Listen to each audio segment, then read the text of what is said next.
Hello people, this is your channel CATV and आज इस video में we are going to revise AS19 that is लीजेस।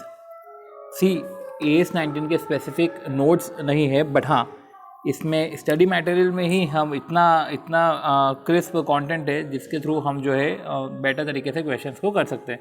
जो भी relevant portion था वो रेलेवेंट पोर्शंस को हम पढ़ेंगे, देन इसके बाद हम क्वेश्चन सॉल्व करेंगे। बट हाँ, जब हम क्वेश्चन सॉल्व करेंगे तो हम क्वेश्चन सॉल्व करते करते उस नोट्स को भी लिंक करेंगे ताकि ये समझ में आए कि देखो यार ये पर्टिकुलर क्वेश्चन है, इस क्वेश्चन में इस चीज़ को इस तरीके से कैलकुलेट करना था एंड यही पर्टिकुलर तरीका हमने पर्टिकुलर नोट्स में भी पढ़ा है, ताकि एक लिंक क्रिएट हो कि हाँ जैसा नोट्स पढ़ा है वैसे के वैसे ही क्वेश्चन हमसे बन रहे हैं। ठीक है, सो AS19 की हम बात करें तो सबसे पहले इंट्रोडक्शन की बात आती है। तो इंट्रोडक्शन में ऐसा कुछ खास है नहीं पढ़ने का, ठीक है। बट जब सबसे फिर बात आती है हमारी स्कोप की, तो क्या बोला गया है इसमें। ये जब हम अगर स्कोप की बात करें तो standard is apply in accounting for all leases. तो ये ना सारे लीजेस के लिए एप्लीकेबल है, other than lease agreement to explore for और यूज नेचुरल रिसोर्सेज। अब जैसे कुछ लीज एग्रीमेंट है टू एक्सप्लोर नेचुरल रिसोर्सेज और to use natural resources such as oil, gas, timber, metal, other mineral, right. तो लीज एग्रीमेंट क्या है? To explore for natural resources.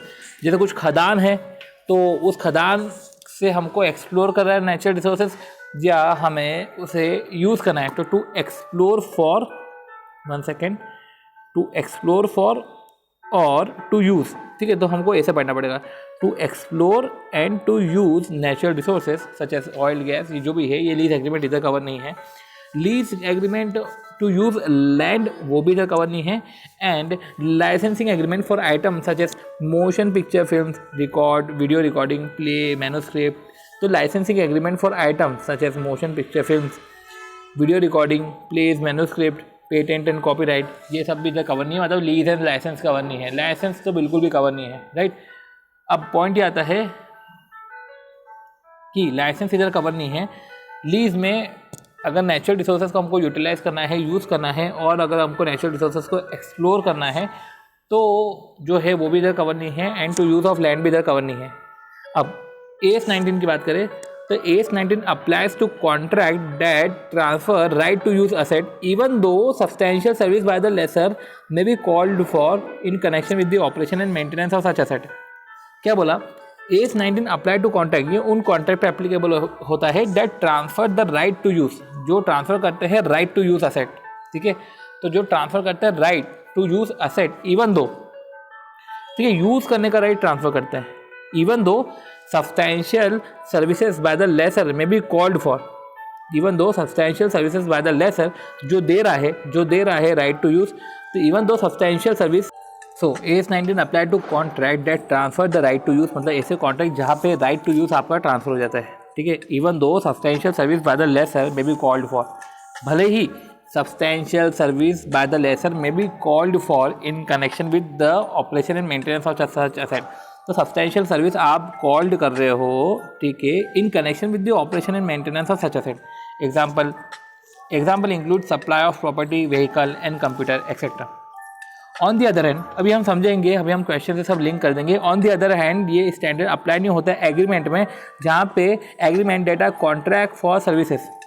तो standard does not apply to agreement that are contract for services that do not transfer right to use asset. तो ऐसे contract of services जहाँ पे right to use asset transfer ही नहीं होता है एक कॉन्ट्रैक्टिंग पार्टी से दूसरी कॉन्ट्रैक्टिंग पार्टी को, तो उधर ट्रांसफर ही नहीं होता है, तो उधर ये एप्लीकेबल नहीं होता, ठीक है।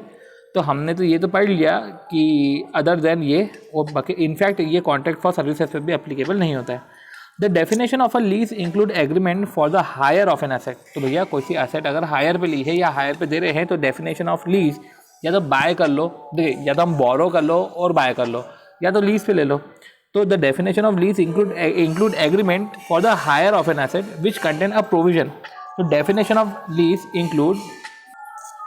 Of lease include agreement for the hire of an asset. एक एग्रीमेंट है for hire of an asset, मैं एसेट को हायर पे ले रहा हूँ तो वो भी लीज में इंक्लूड है, which contain a provision giving the hirer an option to acquire title, ठीक है। विच कंटेन अ प्रोविजन मतलब कि हायरर को एक प्रोविजन दिया जा रहा है, ठीक है। एक एग्रीमेंट है जहाँ पे हम हायर पे चीज़ों को दे रहे हैं, ठीक है, एसेट को दे रहे हैं, जहाँ पे हायरर जो है जिसने हायर पे लिया है, ठीक है, तो contain a provision giving the hirer an option to acquire title to the asset upon fulfillment of certain condition। क्या देखो ऐसा है कि तू एग्रीड कंडीशन को पूरा कर देना तो तू टाइटल को भी एक्वायर कर सकता है। अभी तो तूने सिर्फ हायर करा है जो है, और ये कंडीशन पूरी करके एक्वायर भी कर सकते हैं title. These agreements are commonly known as hire purchase agreement. Hire purchase agreement include agreement under which property in the asset is passed to the hirer। तो प्रॉपर्टी इन द असेट वो तो pass हो जाती है hirer को on the payment of last installment. जैसे ही उसने लास्ट इंस्टॉलमेंट पे करी, property in the asset pass हो जाती है।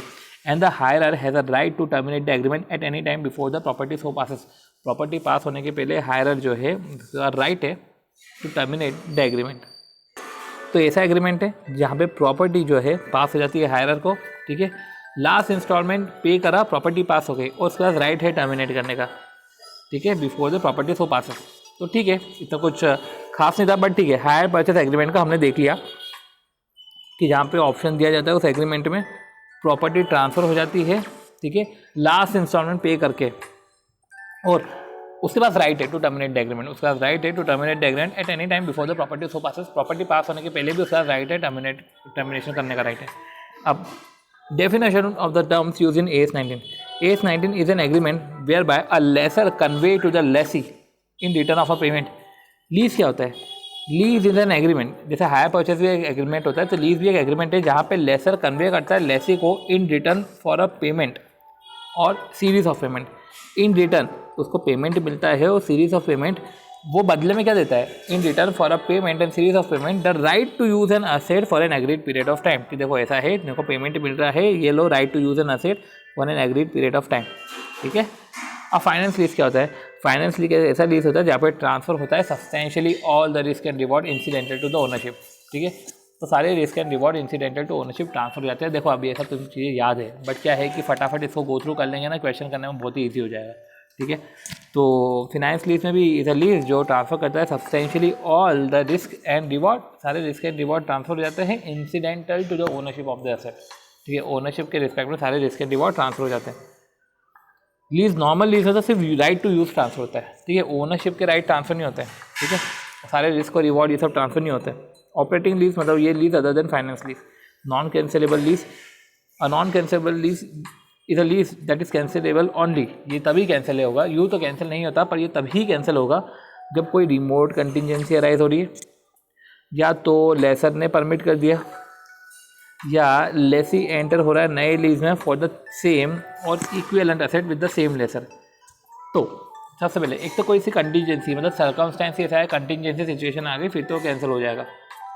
अब परमिशन ऑफ लेसर, लेसर ने खुद नहीं परमिट कर दिया, देखो लेसर ने खुद ने परमिट कर दिया कि चलो ठीक है यार कैंसिल कर दो, तो कैंसिल हो जाएगा। या तो लेसी एक नए लीज में एंटर हुआ उसी लेसर से, ठीक है, फॉर सेम और इक्विवेलेंट एसेट, तो पुराना लीज कैंसिल हो जाएगा। और upon payment bye the Lesi of N additional amount, तो अगर पेमेंट कर दिया लेसी ने एडिशनल अमाउंट का such that at inception continuance of a lease is reasonably certain.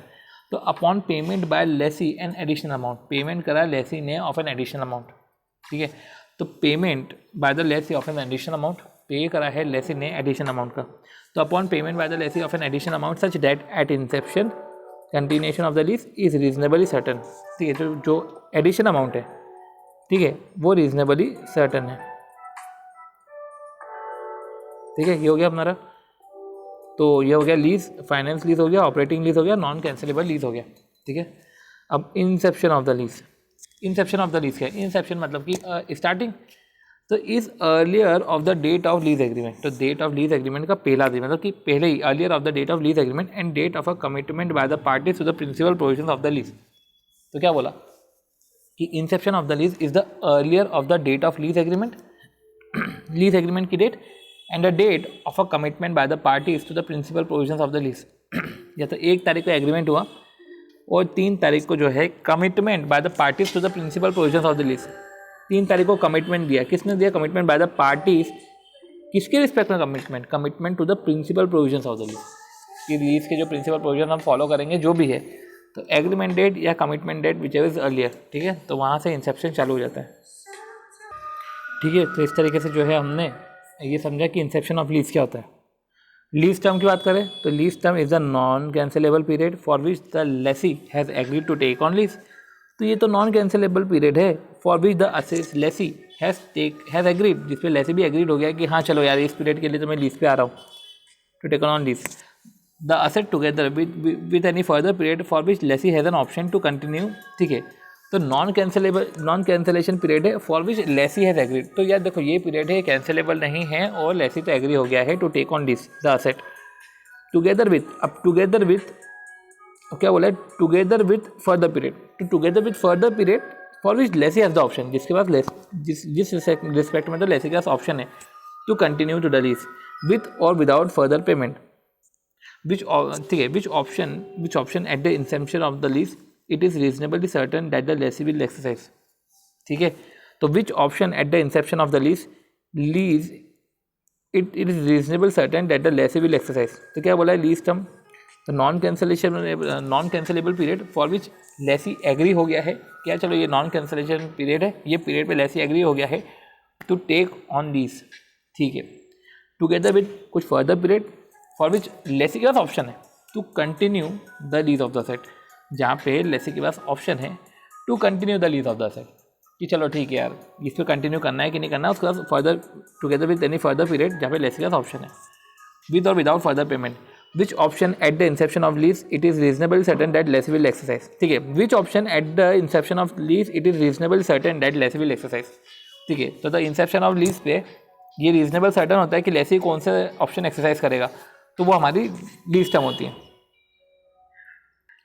Okay, अब आती बात इंपॉर्टेंट सेक्शन की, इंपॉर्टेंट पॉइंट की बात आती है जो आती है minimum lease payment. Minimum lease payment क्या होता है कि payment over the lease term that the lessee is or can be required to make. तो सिंपल सी बात है ना, देखो लेसर लेसी को असेट देता है तो लेसी पेमेंट करेगा ना, तो पेमेंट की बात करी तो फिर तो लेसी का ही एंगल हुआ।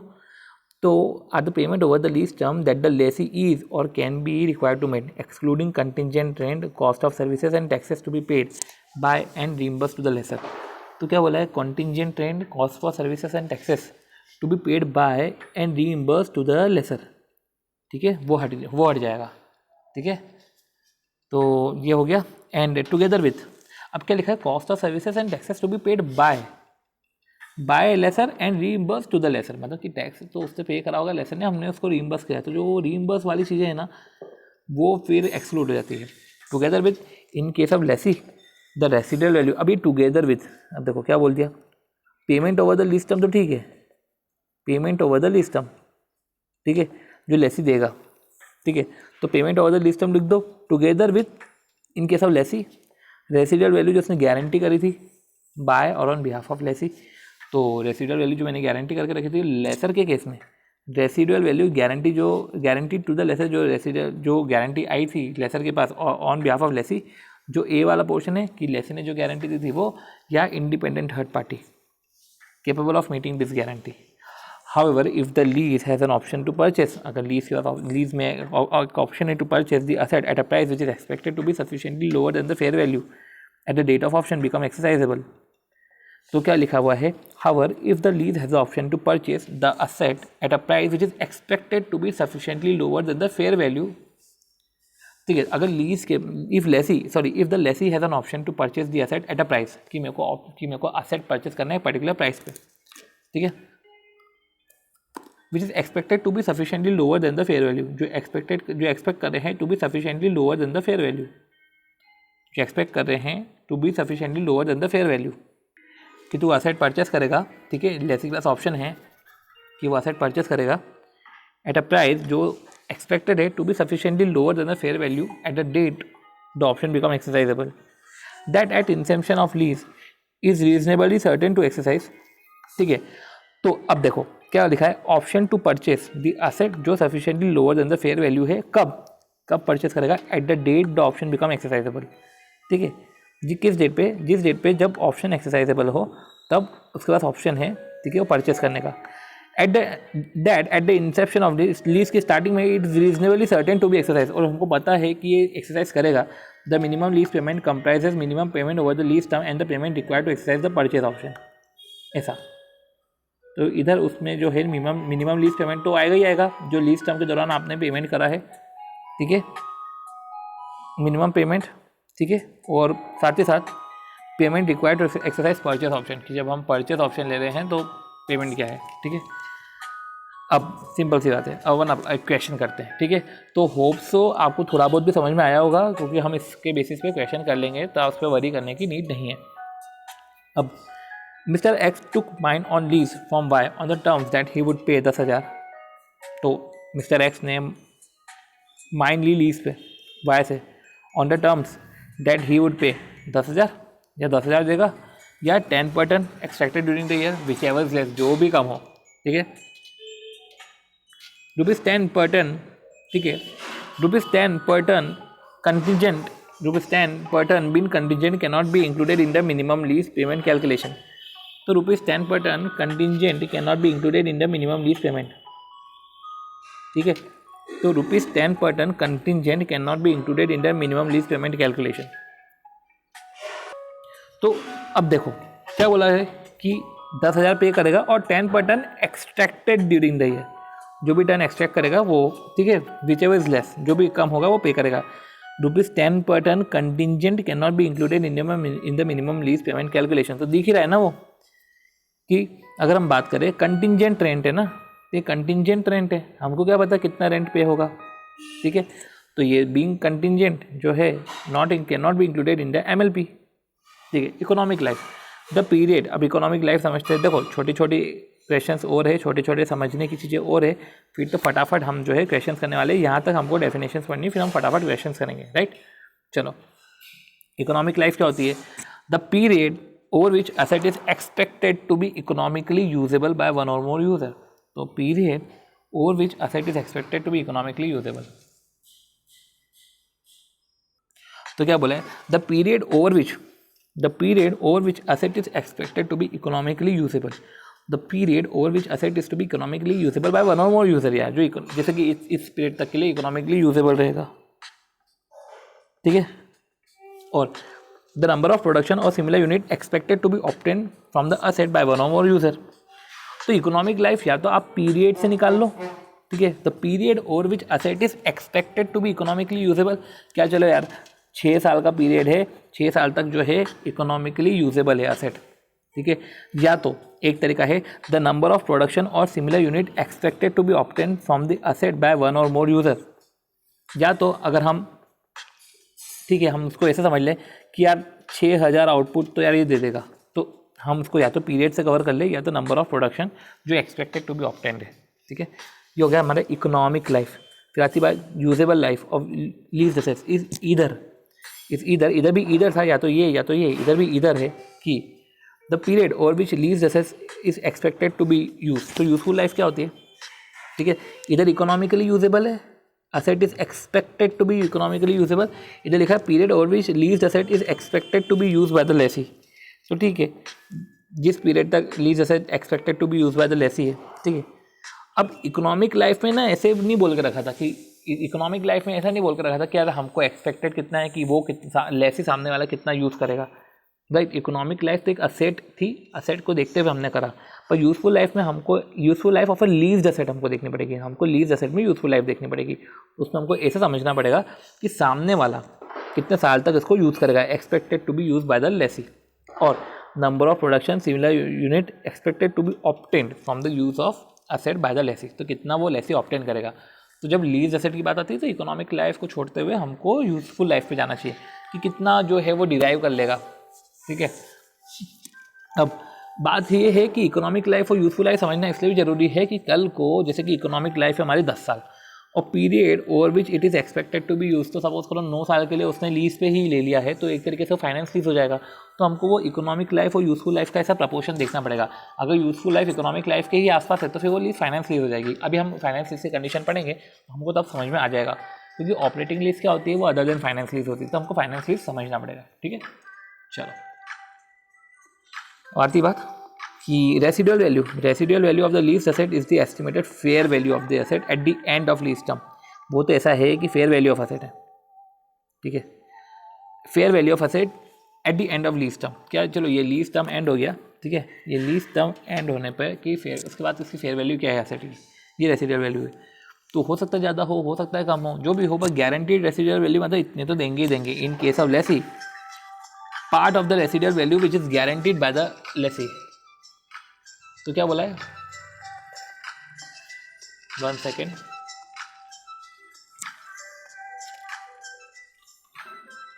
हाँ, तो क्या बोला है कि रेसिडुअल वैल्यू तो हो गया, guaranteed residual value is in case of the Lesi the part of residual value which is guaranteed bye the lessee और बाय अ पार्टी और on behalf of Lesi, the amount guaranteed being the maximum amount that could in any event become payable. तो ये maximum amount जो है payable रहेगा।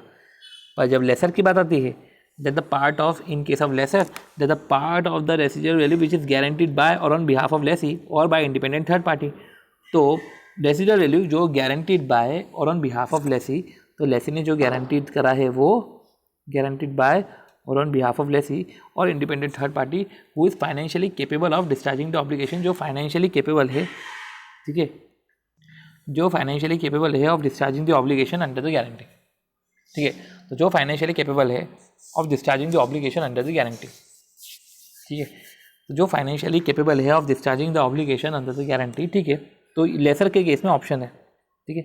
Unguaranteed, तो residual में से गारंटीड माइनस करो तो शायद अनगारंटीड आ जाएगा, यही है, ठीक है। और रेसिडुअल वैल्यू में गारंटीड और अनगारंटीड दोनों आता है, ठीक है, गारंटीड भी आता है अनगारंटीड भी आता है। चलो ये अपन ने समझ लिया।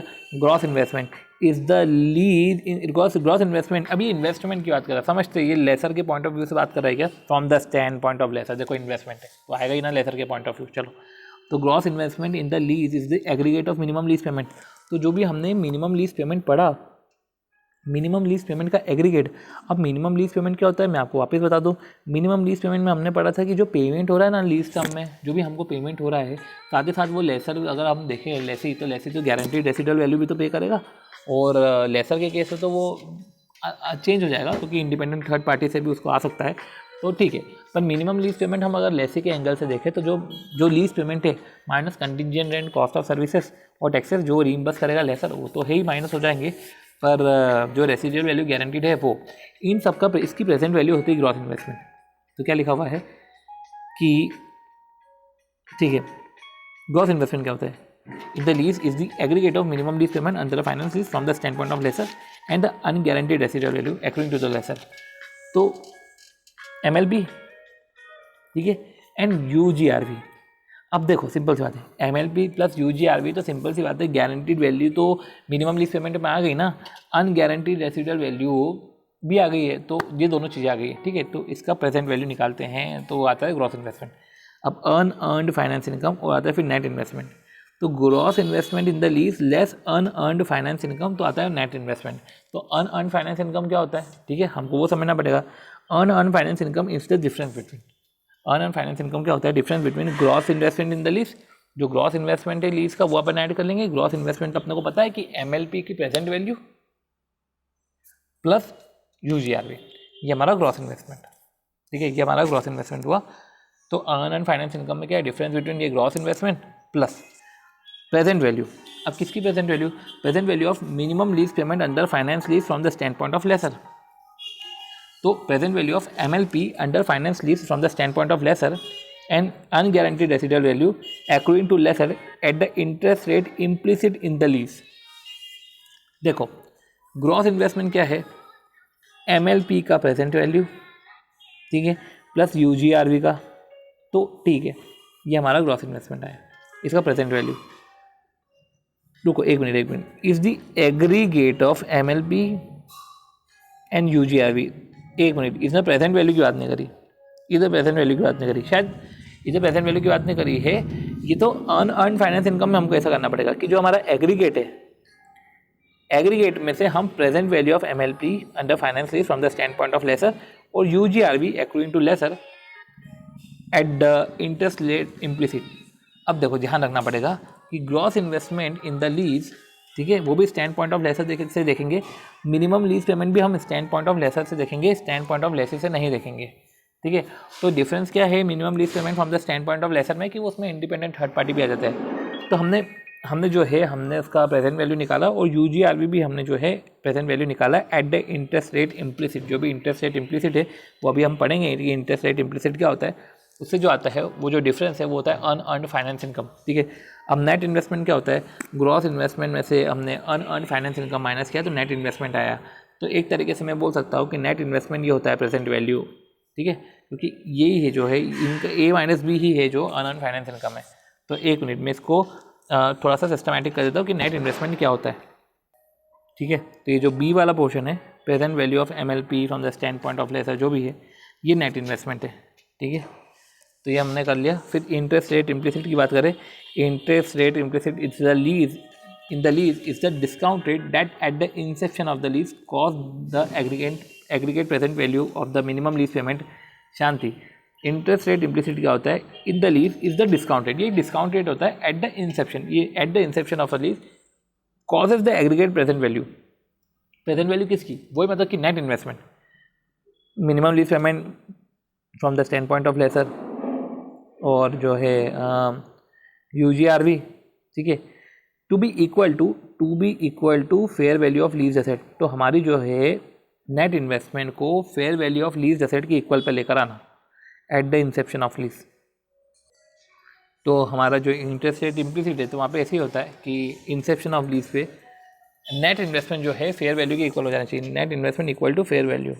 तो ये हो गया हमारा जिस रेट पे net investment equals to the fair value, तो वो हमारा जो है पर्टिकुलर इम्प्लिसिट रेट हो जाता है। ठीक है, तो क्वेश्चन में इम्प्लिसिट रेट देख के रखे, मतलब वहाँ पे net investment is equal to fair value है। और नेट इन्वेस्टमेंट हमको पता है कि minimum lease payment from the stand point of lessor plus जो UGRV है उसकी हम प्रेजेंट वैल्यू निकालते हैं। ठीक है, अब बस कुछ क्वेश्चन और कुछ डेफिनेशन और बची, फिर हम डायरेक्ट क्वेश्चन करेंगे।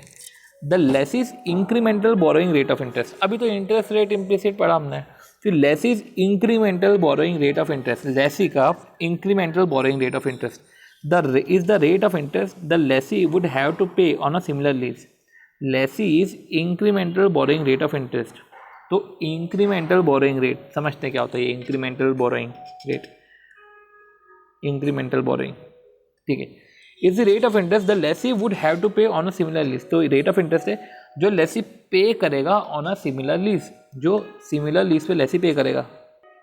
तो is the rate of interest the lessee would have to pay on a similar lease or if that is not determinable, तो rate of interest the lessee would have to pay, जो lessee pay करेगा on similar lease, or if that is not determinable the rate at the inception of the lease. एक rate of lease है, rate of interest है, the lessee would have to pay on a similar lease, जो similar lease पे जो लेसी जो है पे करेगा सिमिलर लीज पे, और if that is not determinable, तो ठीक है, अगर ये देखो पहले तो सिमिलर लीज हो गया, और अगर ये डिटर्मिनेबल ही नहीं है, अगर ये डेट इज़ नॉट डिटर्मिनेबल, ठीक है, अगर ये डिटर्मिनेबल नहीं है, the rate that at inception of the lease the lessee would incur to borrow over a similar term. तो the rate that at the inception of a lease the lessee would incur to borrow over a similar term. तो अगर मैं कुछ amount borrow करता, देखो similar lease होता तो ठीक है, तो या तो लेसी वुड इंकर टू बोरो, अगर वो बोरो करता फॉर अ सिमिलर टर्म तो कितना जो है पैसे उसको लगते हैं या कितना रेट पे बोरो करता, ठीक है ना।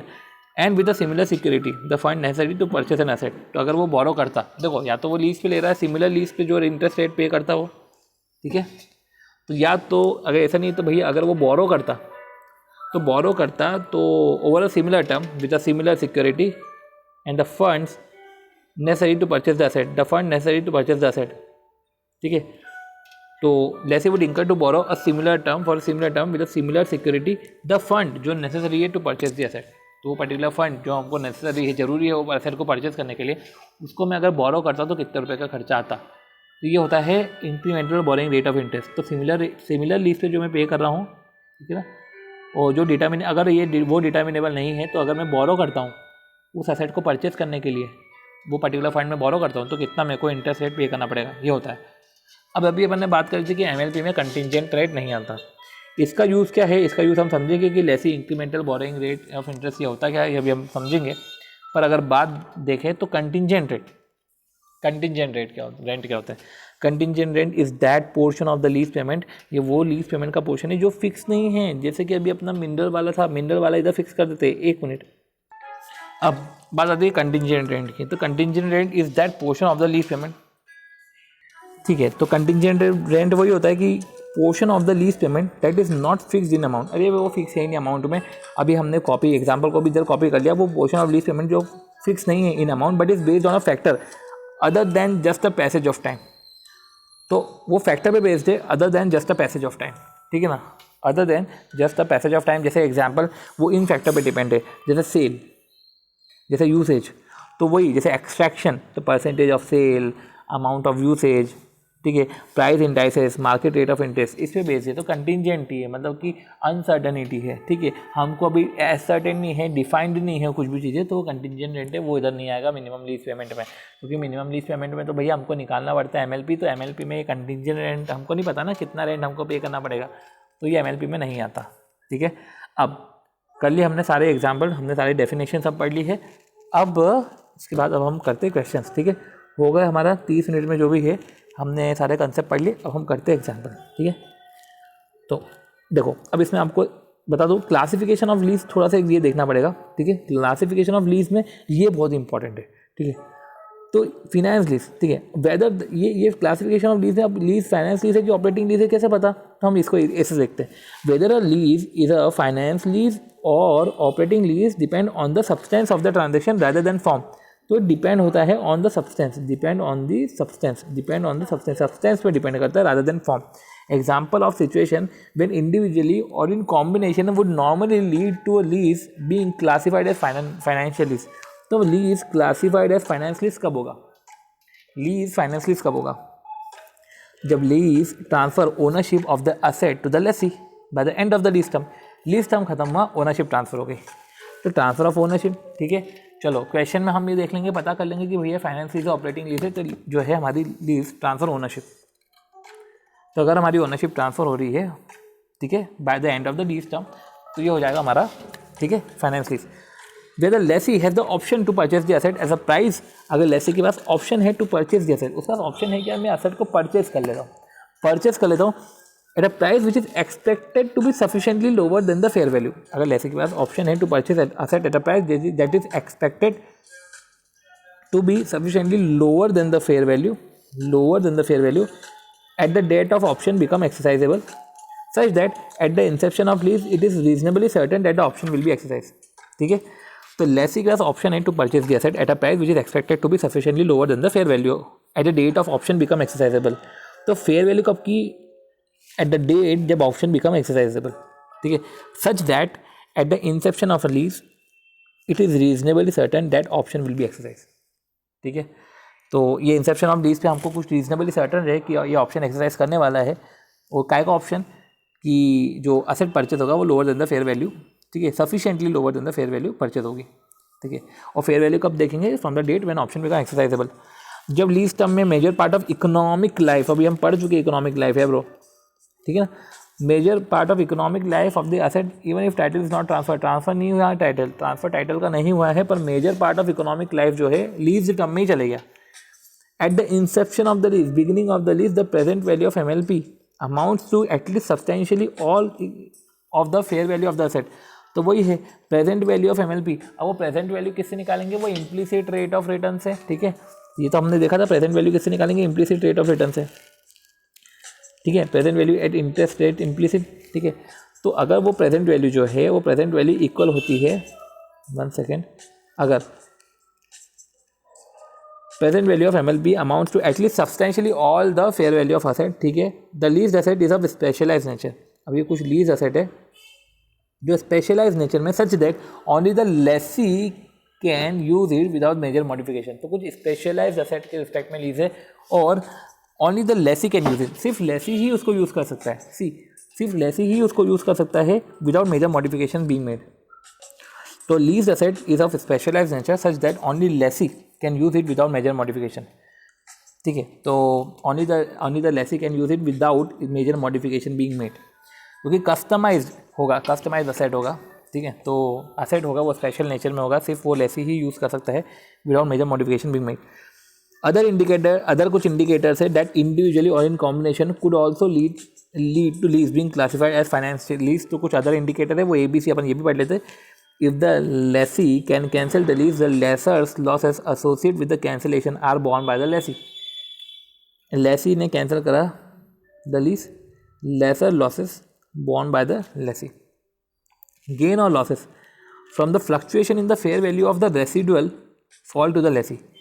gain or losses from the fluctuation in the fair value fall to lessee।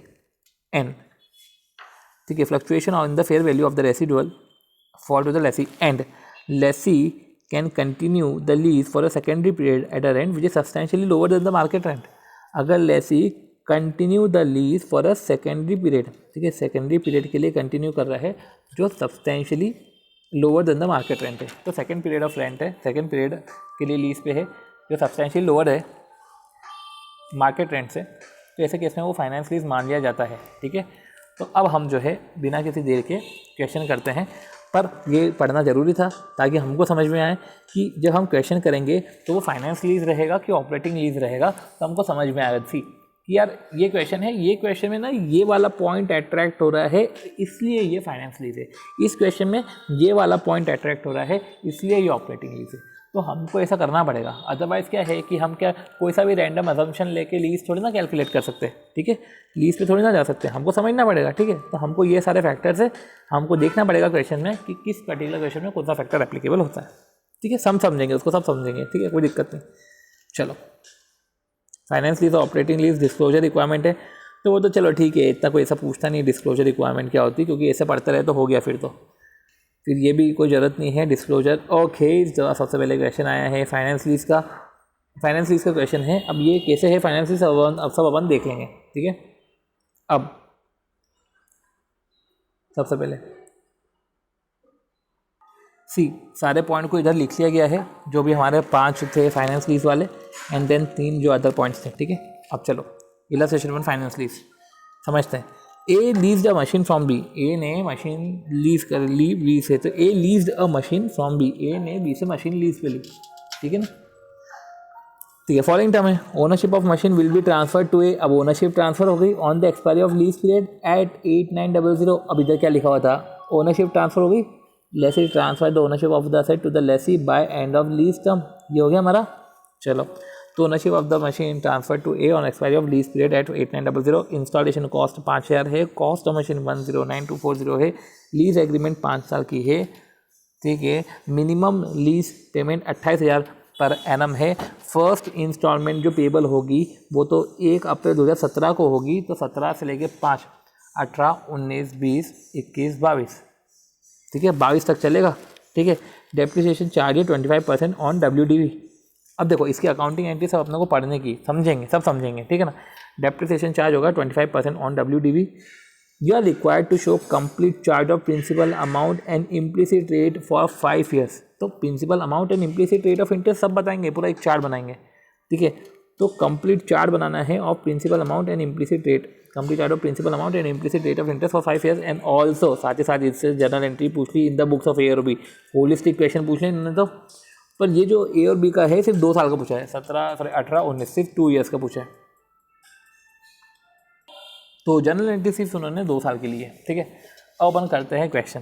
ठीक है, क्वेश्चन में सबसे पहले ये फाइनेंस लीज है और हमें फाइनेंस लीज है, तो सबसे पहले प्रिंसिपल अमाउंट और implicit rate of interest. Finance lease में सामने वाला जो हमको पे कर रहा है उसको हम लीज रेंटल तो नहीं बोल सकते, ज़्यादा दिन हम ऐसा समझेंगे उसको,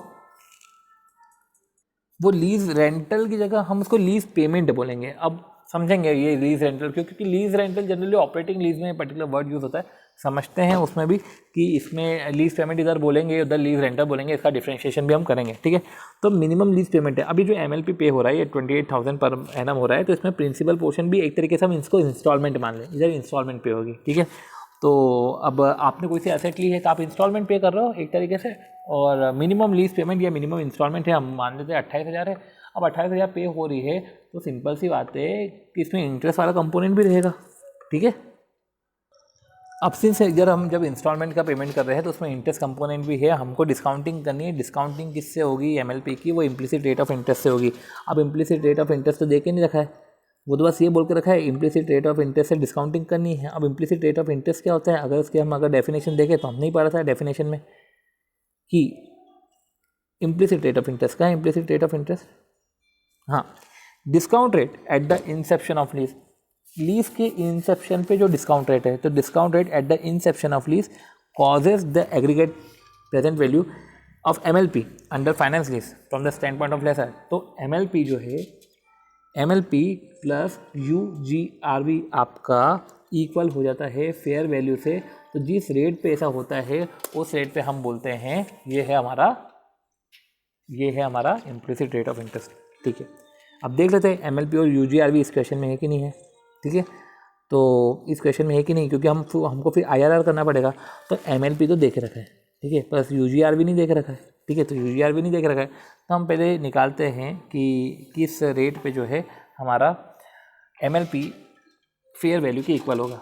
अब फेयर वैल्यू जो है इक्वल होगा फेयर वैल्यू के। ठीक है, तो अब इधर इन्होंने क्या लिखा, present value of MLP equals to market price of asset on the date of lease agreement, on the date of inception of lease. तो हम ये बोल सकते हैं कि फेयर वैल्यू ऑफ एसेट को market price of the asset भी बोल सकते हैं।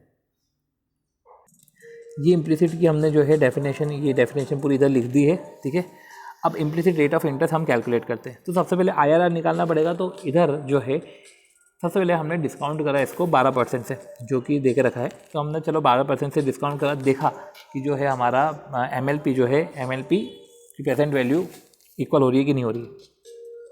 अब अगर इसका कैलकुलेशन देखा जाए तो 28,000 जो हम कैलकुलेशन कर रहे हैं MLP का ही कैलकुलेशन कर रहे हैं ना, तो 28,000 जो भी चल रहा है वो 28,000। अब इधर फैक्टर 1 क्यों लिया है? फैक्टर 1 इसलिए लिया है क्योंकि बिगिनिंग ऑफ द लीज है। अगर हम क्वेश्चन पढ़ें तो क्वेश्चन में क्या बोल के रखा है कि first installment is payable on 1/4/17, जो है beginning of the lease. Beginning of the lease पे ही पेमेंट कर रहे हैं।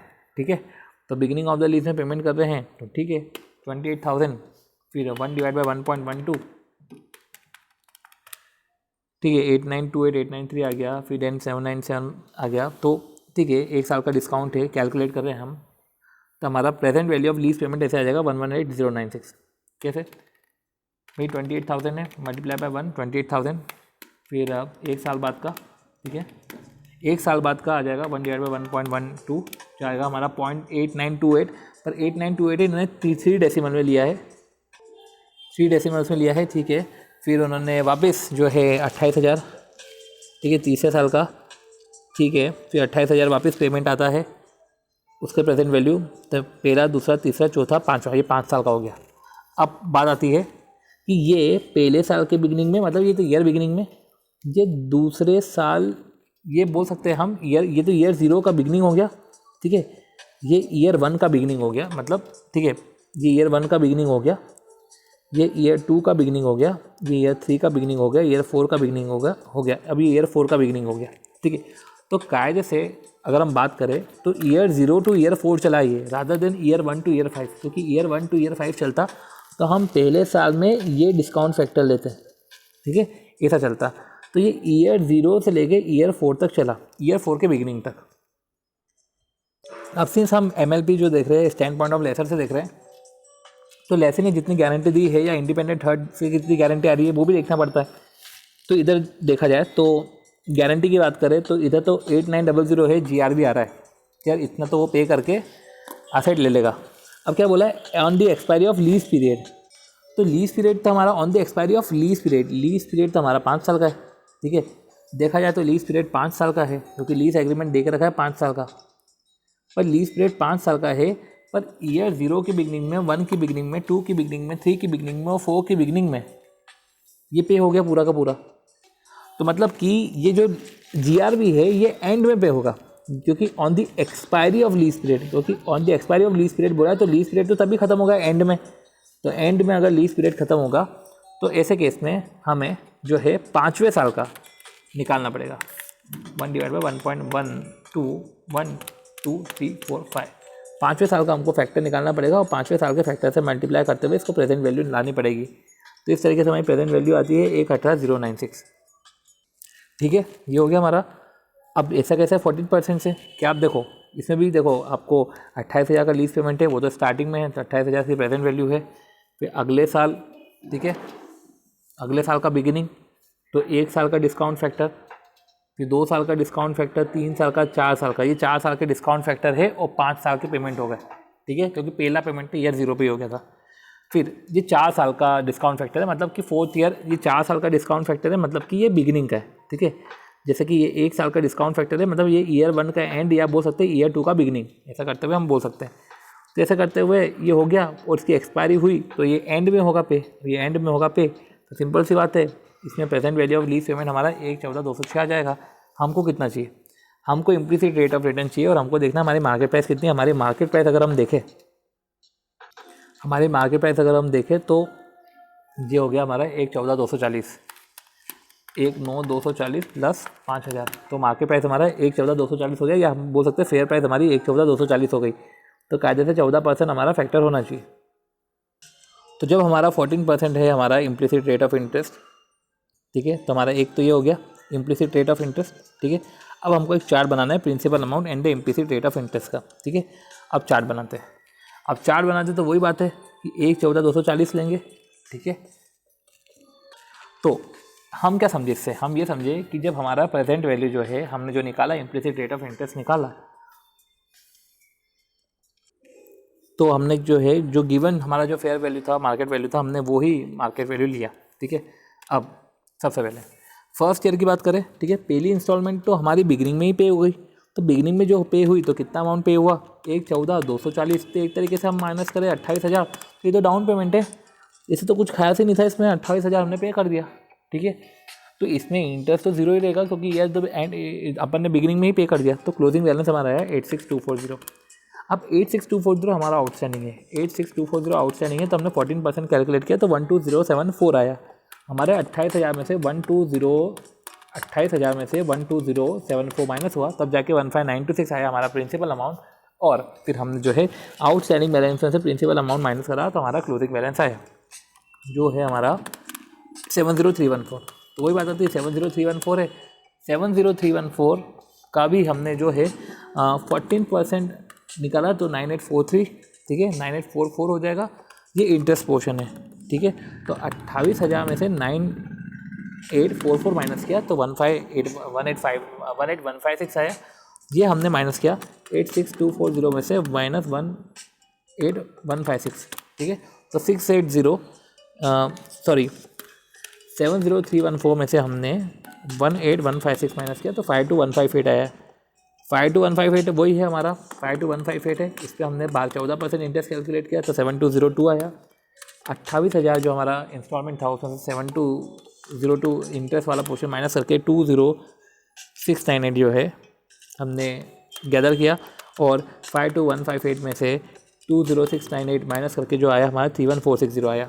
अब 31460 है लास्ट इंस्टॉलमेंट है, 31460 है, इसका हमने 14% कैलकुलेट किया। 31460 का 14% कैलकुलेट किया 4404, इसको हमने 28,000 से माइनस किया तो 23595 आया। मतलब बोल सकते हैं 23596 क्योंकि डेसिमल वाला सिचुएशन था। 31460 में से माइनस किया 23596, ये है हमारा 7864।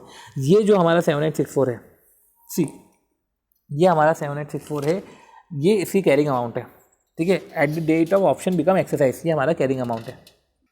अब इधर जो है लेसर ने तो क्या एग्री करा, लेसी ने क्या एग्री करा कि वो तो 8900 जो है 8900 पे करेंगे, ठीक है ना। यही करा था एग्री, राइट, यही हमने डिस्काउंट करा था। अब वही बताती है कि 7864 अमाउंट है, 7864 पे कितना हो रहा है 8900, तो वो जो इंटरेस्ट अमाउंट है ये हमारा इंटरेस्ट अमाउंट 1036 हो गया। तो एक तरीके से जो है हमारा प्रिंसिपल अमाउंट हमारा 7864 है, इंटरेस्ट अमाउंट हमारा 1036 है। क्योंकि इसलिए बोल रहे हैं क्योंकि 3176460 के बाद जो हमारा 234596 माइनस हुआ तो ये हमारा प्रिंसिपल पोर्शन बच गया। अब हम पे कर रहे हैं 8900, मतलब बात ये है कि 1036 का हम इंटरेस्ट पे कर रहे हैं। तो इस तरीके से हमारी GRV जो है 7864 और 1036 ऐसे करते हुए हमने जो है हमारी GRV निकाली। मतलब अगर हम हमारी GRV का भी देखें स्प्लिट तो 8900 को अगर हम देखें तो 7864 है और 7864 और 1036, उसमें 7864 प्रिंसिपल वाला कंपोनेंट है और 1036 जो है हमारा इंटरेस्ट वाला कंपोनेंट है। चलो ओके, तो ये हमने जो है चार्ट बना लिया, राइट। तो हमने एक चार्ट बना लिया of the principal amount implicit rate of interest, ये हमने बना लिया। अब आती बात कि जर्नल एंट्री की। तो जर्नल एंट्री में इन the books of mister A कौन है, ए ने लीज पे लिया है बी से, तो बी लेसर है और ए लेसी है। तो सबसे पहले अपन लेसर के एंगल से देख लेते हैं, राइट, लेसर के एंगल से देख लेते हैं फाइनेंस लीज के केस में क्या होगा, ठीक है। तो सबसे पहले A account debit to lease sale, उसके लिए तो बेचना ही हो गया एक तरीके से। तो A account debit to sale, जैसे डेटा टू सेल्स होता है वैसे A account debit to sales हो गया, लीज सेल्स हो गया। और जो है उसी वक्त जो है बिगिनिंग ऑफ द ईयर में ए ने पेमेंट कर दिया, ठीक है ना, तो लेसर जो है डेप्रिसिएशन चार्ज करेगा, डेप्रिसिएशन तो कोई चार्ज नहीं करेगा, इंटरेस्ट इनकम बुक करेगा, ठीक है। तो जैसे कि पहला साल ख़त्म हो गया, पहला साल में तो जो है सिर्फ पैसा आया। अब सेकेंड, ठीक है, interest due on the first year, okay okay, पहले साल के स्टार्टिंग में तो उन्होंने जो है इंटरेस्ट ले लिया, ठीक है, पर जो है डेटर का बैलेंस इंटरेस्ट से भी तो बढ़ेगा, ठीक है। अभी तो पैसा पे कर दिया ए ने, तो डेटर का बैलेंस हो गया कम, पर अब इंटरेस्ट भी तो उसके ऊपर चार्ज करना पड़ेगा 1 साल का। तो 1 साल का इंटरेस्ट चार्ज करेंगे तो 1 साल का इंटरेस्ट कितना था 12074, ये 1 साल का इंटरेस्ट हमने चार्ज किया, एक अकाउंट वापस बढ़ गया, ठीक है। अगले साल ओके, अब आया हमारा second installment, okay, interest charge किया और साथ ही साथ हमने इंटरेस्ट को पीएनएल में भी ले गए, ये हमने करा, ठीक है। अगले साल की बात करें, क्योंकि हमको 3 साल का कैलकुलेट करना है, राइट, हमको 3 साल का कैलकुलेट करना है। अगले साल भी यही है कि ए ने तो 28,000 पे कर दिया, साल के एंड में जो है इंटरेस्ट 28,000 पे करा तो उसका बैलेंस हो गया कम, क्योंकि उसने पे कर दिया। अब हमने उसका बैलेंस वापस से बढ़ा दिया, क्योंकि इंटरेस्ट चार्ज किया हमने सेकेंड ईयर का, तो जो हमने इंटरेस्ट चार्ज किया वो कितना इंटरेस्ट होगा, वो इंटरेस्ट होगा 9844 का, 9844 का इंटरेस्ट चार्ज करके उसको पीएनएल में ले गए। तीसरे इंस्टॉलमेंट में फिर वापस से 28,000 पे कर दिए, ठीक है। तीसरे इंस्टॉलमेंट में ए ने वापस से पे कर दिए, उसने जो रेंटल जो भी था उसका इंस्टॉलमेंट उसने पे कर दिया। हमने जो है इंटरेस्ट चार्ज किया था, ठीक है, इंटरेस्ट कितना चार्ज किया 7302 चार्ज करके हम उसको पीएनएल में ले गए। फोर्थ इंस्टॉलमेंट की बात करते हैं, ठीक है। तो फोर्थ इंस्टॉलमेंट में क्या बोला इन्होंने कि वही बात आ जाती है कि ठीक है पे करा, और पे करने के बाद ठीक है हमने क्या किया कि उसका इंटरेस्ट भी चार्ज करा, इंटरेस्ट से उसका बैलेंस बढ़ा दिया, बैलेंस बढ़ा के पीएनएल में ले गए। अब बैलेंस तो वही है, इंटरेस्ट 4404। अब आया फिफ्थ ईयर में क्या होगा, फिफ्थ ईयर में कितना फिफ्थ इंस्टॉलमेंट वापस आया, ए ने पे करा, इंटरेस्ट हमने चार्ज किया उसके ऊपर, तो इंटरेस्ट का बैलेंस बढ़ गया, ठीक है। एक अकाउंट हमने वापस बढ़ा दिया, क्योंकि हमको उससे इंटरेस्ट रिसीव करना है, तो इंटरेस्ट रिसीवेबल अकाउंट है, एक अकाउंट वापस बढ़ गया, और फिर जो है इंटरेस्ट को हम पीएनएल में ले गए। ओके, ये हो गया हमारा ख़त्म, ठीक है। अब पॉइंट ये आता है कि ऑन द एक्सपायरी परचेज तो कर रहा है सामने वाला, इंस्टॉलमेंट के अलावा उसने 8900 का भी तो पेमेंट करा है, तो 8900 का पेमेंट करा है, तो 8900 का पेमेंट भी हमने इसको बुक कर लिया, ठीक है, क्योंकि सामने वाले ने 8900 का पेमेंट भी हमको करा है, ठीक है। अब ये हो गया हमारा एंगल, ये हमारा एंगल हो गया लेसर का एंगल। लेसर के एंगल में याद रखना कि debtor account debit to sales जैसी एंट्री हुई है।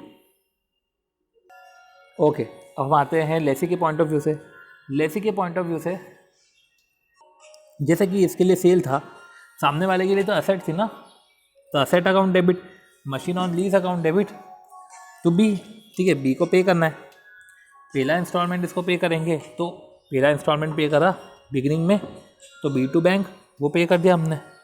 अब इंटरेस्ट भी है, इंटरेस्ट 31 मार्च को ड्यू करेंगे, इसके लिए इंटरेस्ट एक एक्सपेंडिचर है, तो इसको हम ऐसा समझेंगे कि हमने मशीन लीज पे परचेस किया, क्रेडिटर का बैलेंस हो गया कम क्योंकि हमने पेमेंट कर दिया, फिर क्रेडिटर का बैलेंस वापस बढ़ गया क्योंकि इंटरेस्ट का चार्ज क्रिएट करना था, तो क्रेडिटर का बैलेंस बढ़ा।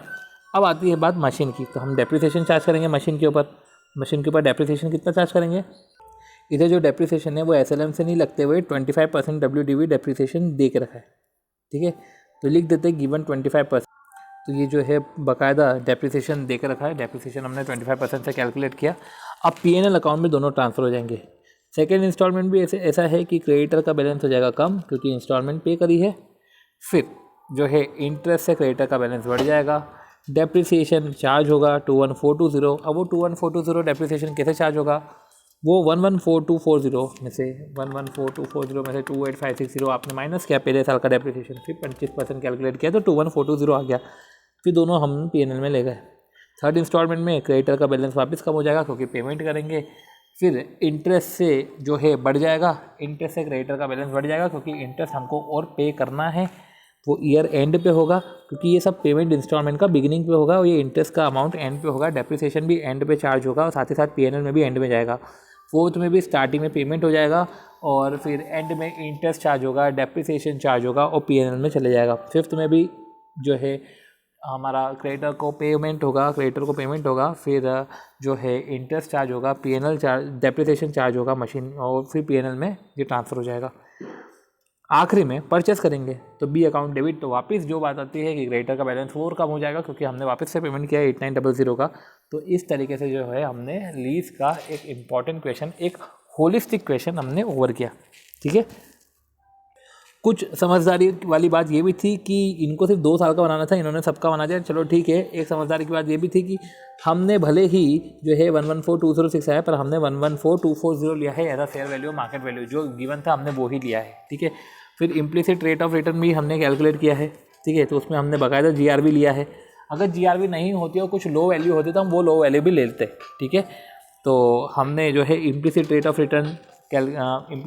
रिटर्न भी हमने कैलकुलेट करा है, जिसमें आईआरआर का भी यूज़ है। तो इस तरीके से कुछ हद तक ये क्वेश्चन हो जाता है हमारे लिए इंपॉर्टेंट, क्योंकि इसमें जनरल एंट्री सब कवर है। ठीक है, अब अगला कितने क्वेश्चन है इसमें एक बार वो भी देख लेते हैं। Illustration number 2, okay. Illustration number 3 नया कॉन्सेप्ट है।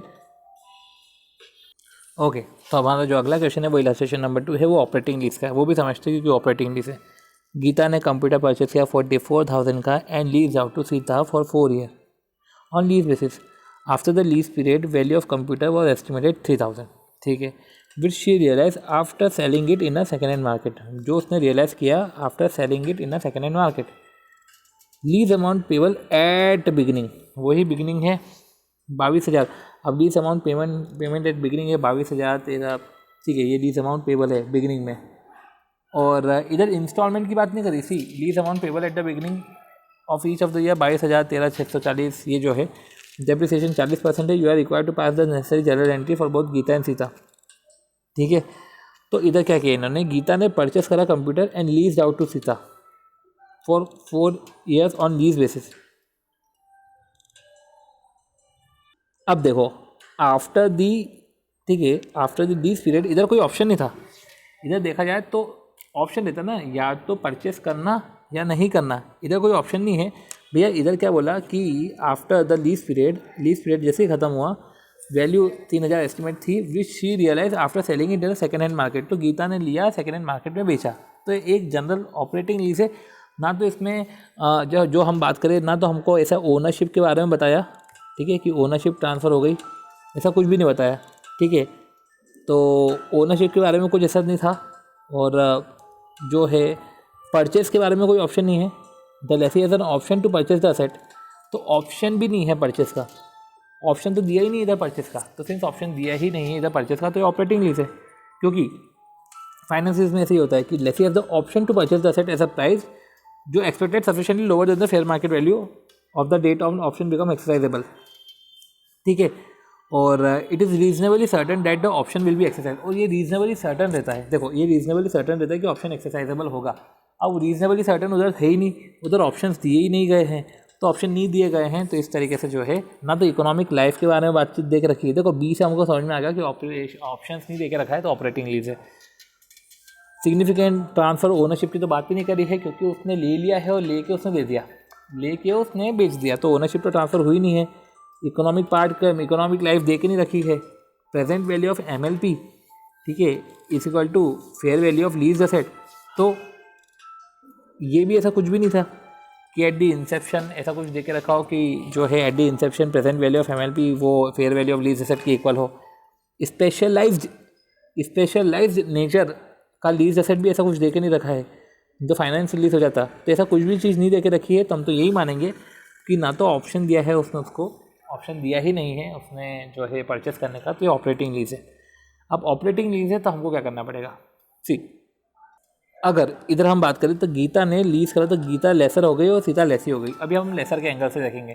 लेसर के एंगल से अगर हम देखें तो हमारा फाइनेंस लीज में हमने तो सिर्फ डेटर टू सेल्स करा था, ठीक है, फिर आखिर में वो इंटरेस्ट चार्ज करता था एंड इंटरेस्ट को PNL में ले जाता था, ऐसा चीज़ें चलती थी। ठीक है, अब इधर समझते इधर क्या है, इधर डेटा टू सेल्स होगा क्या। ठीक है, अब इधर उन्होंने क्या किया कि गीता ने सबसे पहले कंप्यूटर परचेस किया, तो computer account debit to bank. ठीक है, कंप्यूटर उसने परचेस किया 44,000 में।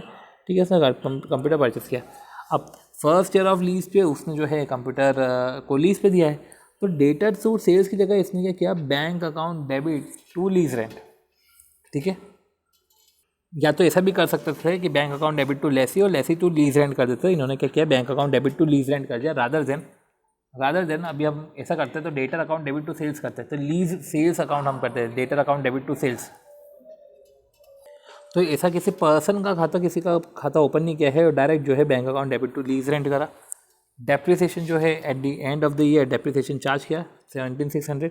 अभी जो 17,600 है डेप्रिसिएशन, ये भी ऐसा ही है, इसमें भी 25% वाला ही डेप्रिसिएशन वाला रूल होगा, तब जाके 76%। डेप्रिसिएशन इधर 40% है, ठीक है, 44,000 का 40%, ये 17,600 आ रहा है, ठीक है।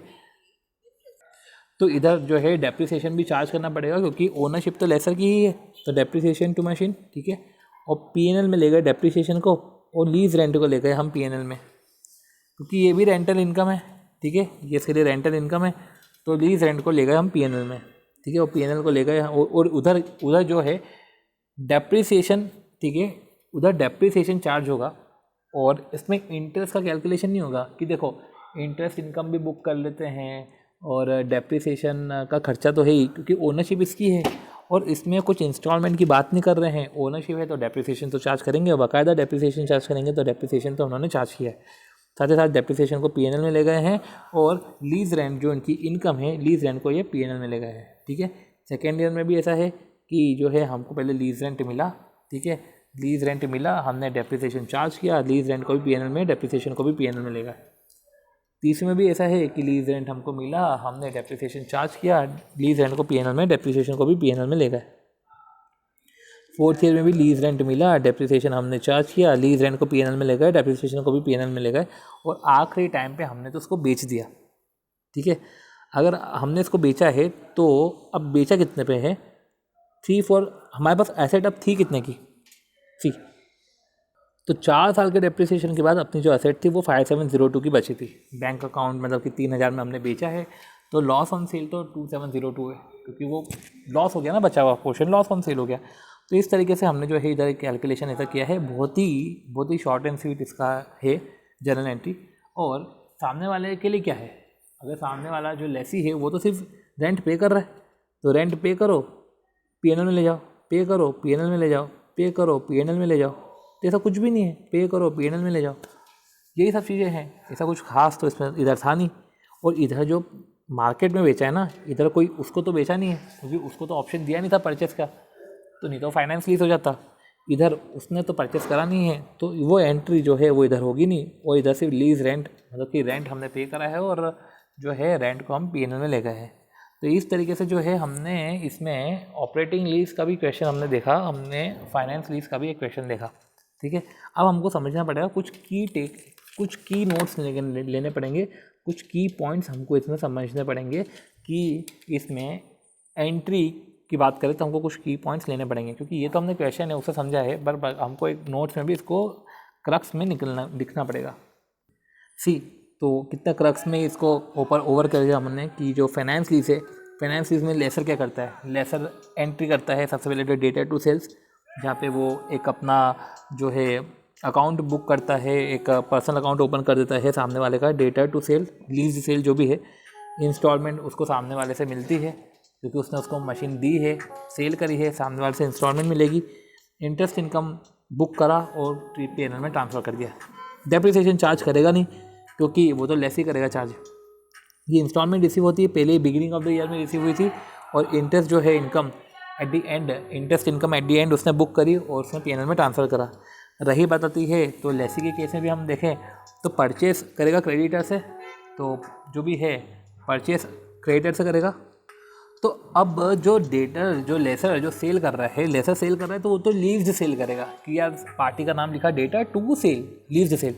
अभी जो है वो परचेस करेगा क्रेडिटर से, तो परचेस करेगा क्रेडिटर से, तो एक तरीके से वो तो असेट परचेस कर रहा है क्रेडिटर से, वो तो उसके लिए तो असेट ही है, तो असेट को परचेस करा गया फ्रॉम द क्रेडिटर, ठीक है। तो machine account debit to creditor जो भी है पेमेंट करेगा at the beginning of the year, जो क्वेश्चन में दिया था, इंस्टॉलमेंट पे करा, डेप्रिसिएशन ईयर एंड पे बुक करा और ट्रांसफ़र करा, इंटरेस्ट एक्सपेंसेस कुछ बुक करा और ट्रांसफ़र करा।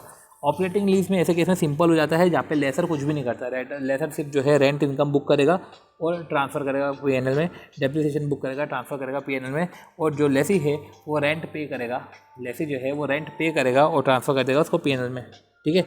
तो इधर जो रेंट बुक करके रखा है, ये जो रेंट इसके लिए इनकम है, लेसे के लिए वो एक्सपेंडिचर हो जाएगा, वो P&L में ट्रांसफ़र कर देगा।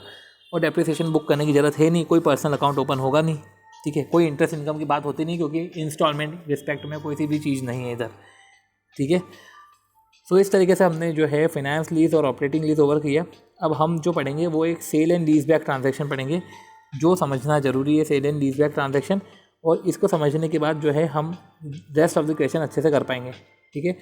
तो होप सो आपको जो है पहला दूसरा जो है इलस्ट्रेशन वो आपको क्लिक हो गया होगा एंड आपको समझ में आ गया होगा कि कैसे वो कैरी होता है, कैसे वो कैलकुलेट होता है, कैसे इसकी जनरल एंट्री होती है। या तो हम इसको ऐसा कर सकते हैं कि इस जो ये sale and lease back transaction को है, इसको समझ के इनको अभी ही कंटिन्यू कर सकते हैं।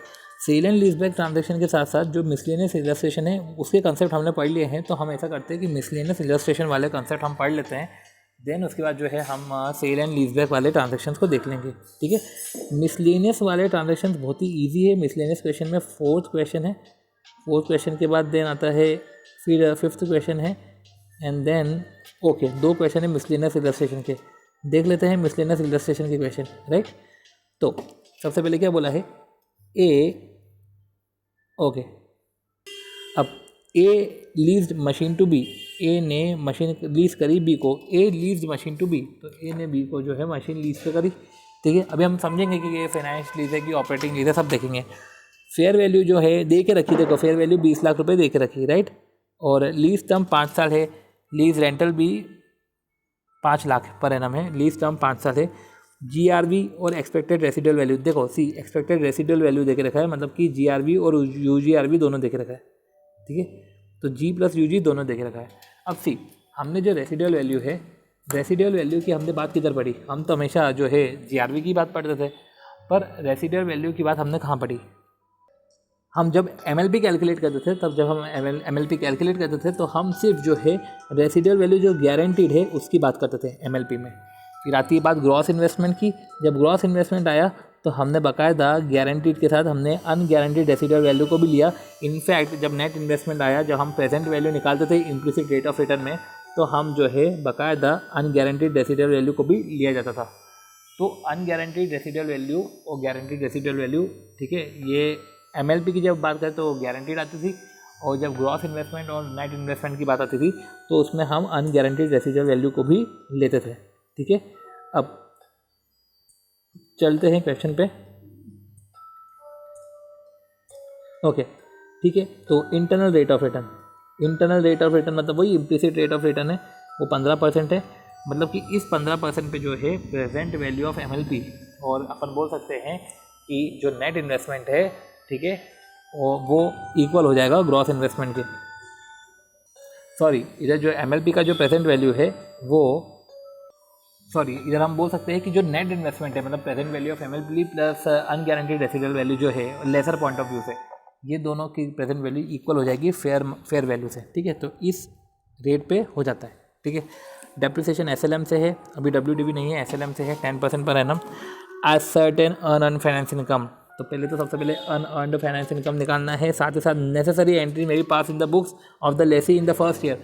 फर्स्ट ईयर में लेसी की बुक्स में क्या एंट्री पास होगी, सबसे पहले हम तो ये तो देख लें कि ये जो है ये फाइनेंस लीज है कि ऑपरेटिंग लीज है। सी guaranteed value, unguaranteed residual value, इन सब की बात करके रखी है, तो ये तो फाइनेंस लीज की बात कर रहे हैं। जनरली ऑपरेटिंग में तो ऐसी बात होती ही नहीं है, ऑपरेटिंग में तो लीज रेंटल की बात होती है, और लीज टर्म के एंड में हम मार्केट में सोल्ड कर देते हैं, उसकी बातें होती है।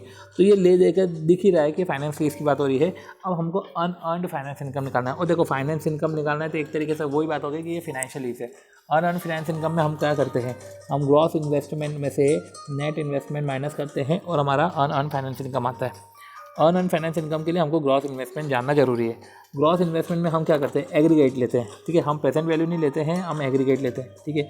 एग्रीगेट में क्या करते हैं हम, हमारा जो MLP है मिनिमम लीज पेमेंट, ठीक है, प्लस अनगारंटीड रेसिडुअल वैल्यू, क्योंकि मिनिमम लीज पेमेंट में गारंटीड रेसिडुअल वैल्यू भी आ जाता है। तो जो भी मिनिमम लीज पेमेंट में अगर हम देखें तो जो हमको रेंट मिल रहा है वो तो मिल ही रहा है, प्लस हमें रेसिडुअल वैल्यू गारंटीड है वो भी आ जाता है, साथ ही साथ अनगारंटीड वैल्यू सबको ऐड कर लेते हैं, ठीक है।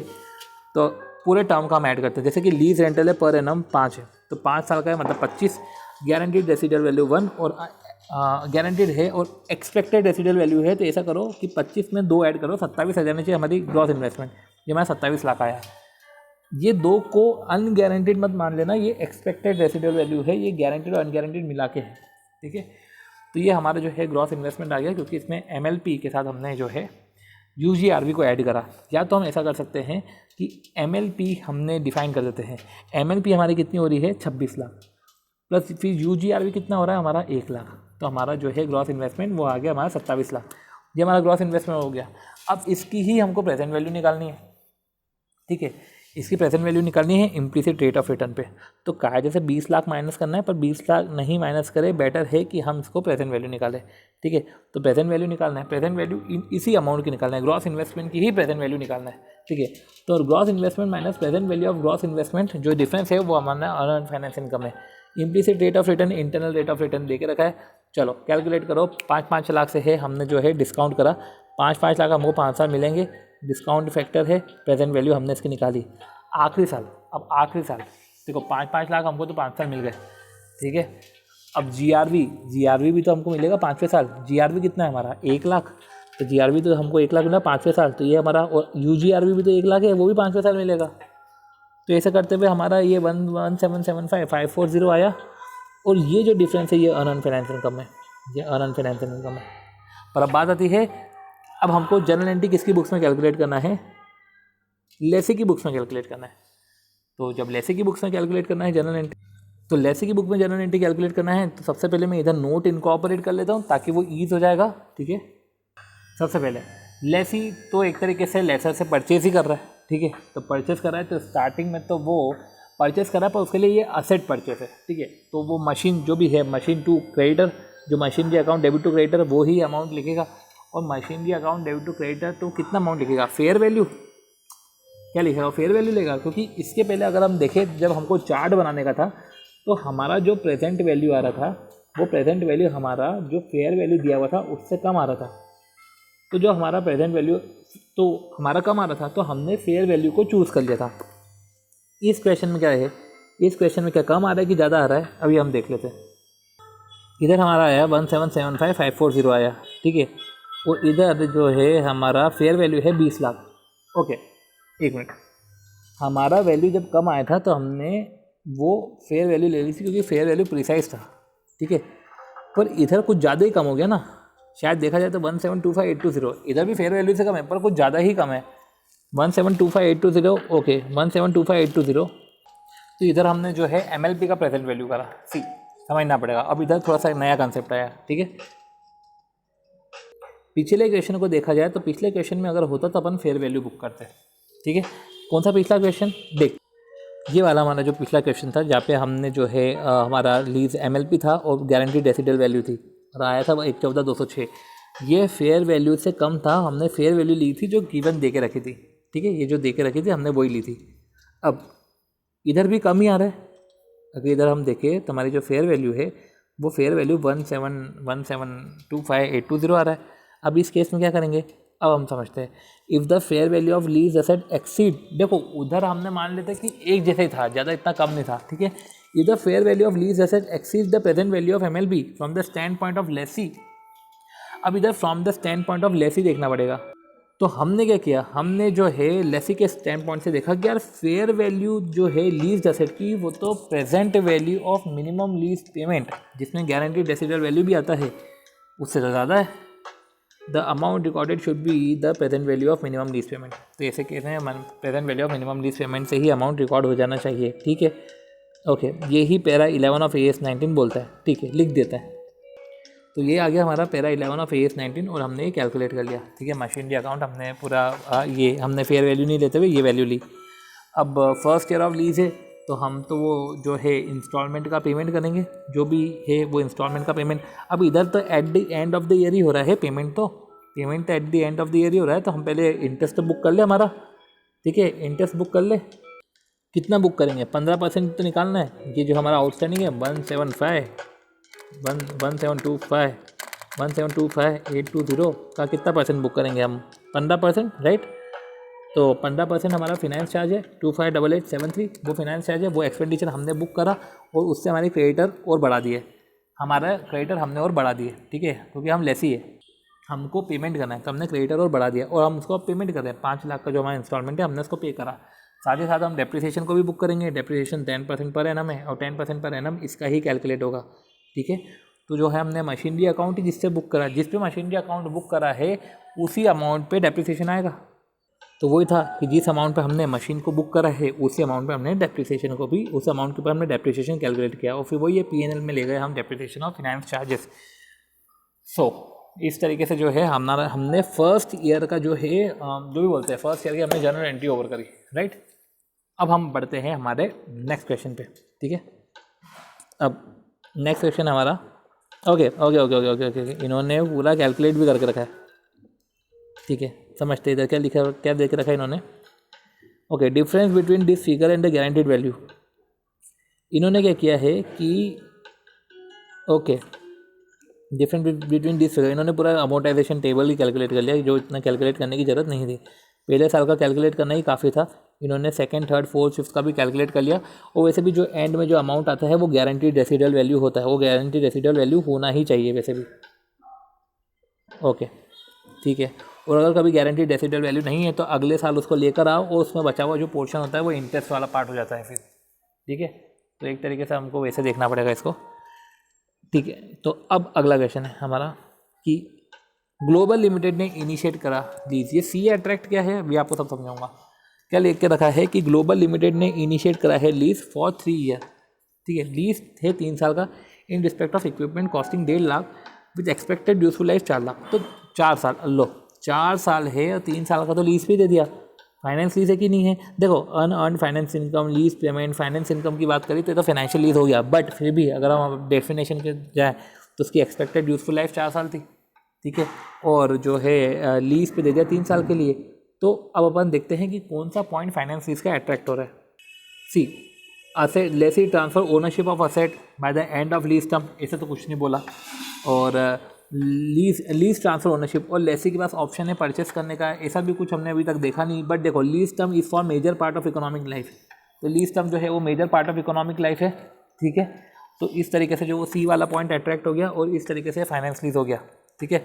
अगर ओनरशिप भी ट्रांसफर हो जाती है of the asset to the lessee at the end of lease term, या तो लेसी के पास ऑप्शन होता है to purchase at a price जो sufficiently lower than the fair value on the date of option, ठीक है।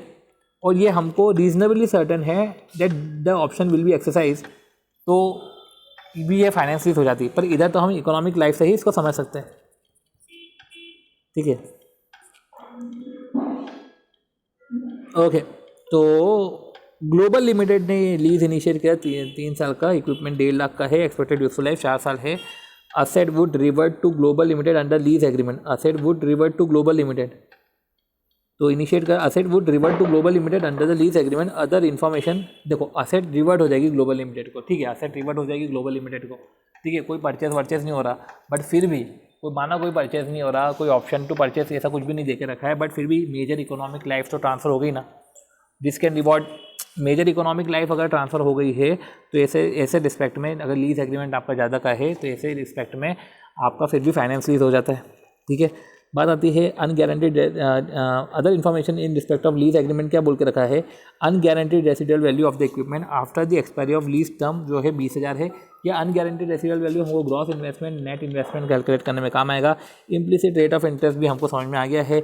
Annual payment have been determined in such a way that the present value of lease payment plus residual value is equal to the cost of asset. Annual payment जो हमको determine हुआ है इस तरीके से determine हुआ है कि जो present value of lease payment है प्लस द रेसिडुअल वैल्यू और the present value of MLP is equal to the cost of asset. तो present value of MLP is equal to the cost of asset. तो ऐसे case में हम machine उस पर book कर लेंगे, 1.5 लाख पर हम मशीन बुक कर लेंगे क्योंकि present value equal to the cost of asset. तो ये चीज़ तो मैंने उधर ही पढ़ी थी कि अगर प्रेजेंट वैल्यू ऑफ MLP अगर कम होता उस फेयर वैल्यू से तो ऐसे केस में हम जो है वो प्रेजेंट वैल्यू ऑफ MLP पे बुक करते हैं। पर इधर तो ठीक है इक्वल है तो हम 1.5 लाख पे इसको बुक कर देंगे। और इम्प्लिसिट रेट ऑफ रिटर्न अलग होता है। इम्प्लिसिट रेट ऑफ रिटर्न में present value of MLP, residual value, साथ ही साथ अनगारंटीड रेसिडुअल वैल्यू को भी लिया जाता है और वो equal to the fair market value ये 1.5 लाख के इक्वल होता है। वो होता है इम्प्लिसिट रेट ऑफ रिटर्न, ठीक है। ये जो है 10% है। अब हमको एनुअल लीज पेमेंट निकालना है, हमको एनुअल लीज पेमेंट अब निकालना है। तो अच्छा खासा इसमें दिमाग तो लग जाएगा, क्योंकि अगर हम देखें तो present value of lease payment plus residual value, ठीक है। तो इधर रेसिडुअल वैल्यू बोलते हैं, ओके, गारंटीड रेसिडुअल वैल्यू नहीं बोला, समझते हैं। अभी तक गारंटीड रेसिडुअल नहीं बोला पर रेसिडुअल वैल्यू बोला है, तो क्या 20,000, तो क्या करें, present annual payment determine such a way that present value of lease payment, ठीक है, present value of lease payment plus the residual value is equal to cost of asset, right. तो present value of lease payment हम, ठीक है, lease payment तो हमारे equal ही होंगे, उसकी present value plus residual value का present value is equal to जो है हमारा 1.5 लाख होगा।